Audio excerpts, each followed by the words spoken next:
Hello my dear students, welcome back to online class. We have previously described about aerobic respiration, okay, with example and its product. And today I am going to discuss about anaerobic respiration, that is mainly in yeast.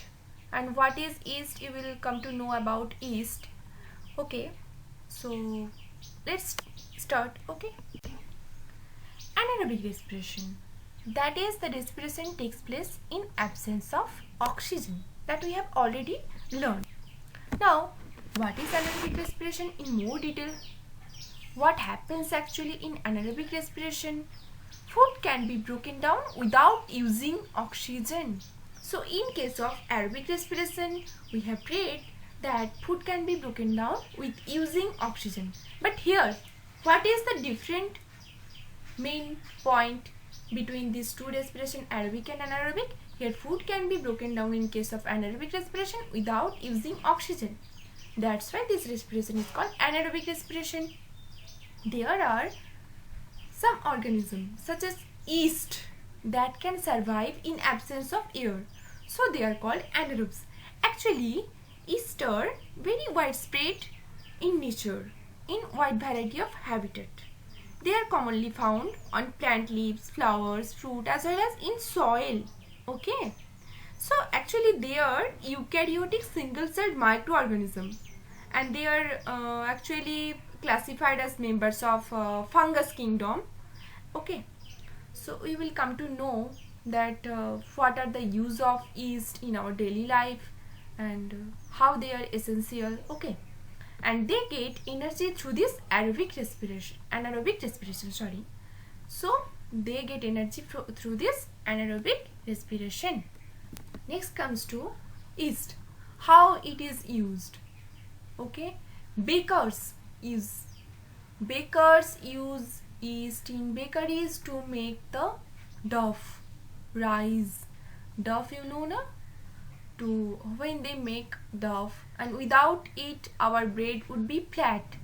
So here in the above, in the right side above position, you can see that is called yeast, and they are being used in bakeries, used by bakers to make the dough rise, and without it our bread would be flat like roti.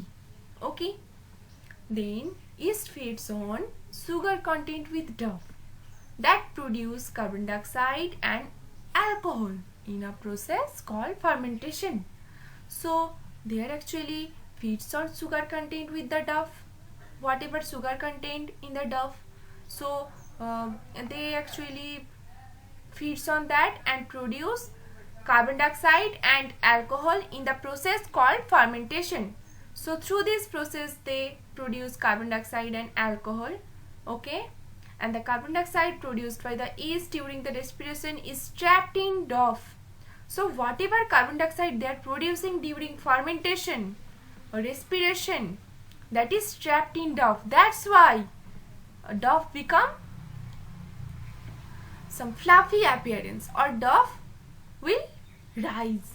Okay, and the alcohol produced during fermentation evaporates during the bread baking process. So whatever the things or whatever the products they are producing, that is carbon dioxide, that is trapped in dough causing it to rise, and alcohol in the which is produced during fermentation, that is evaporates during the bread baking process.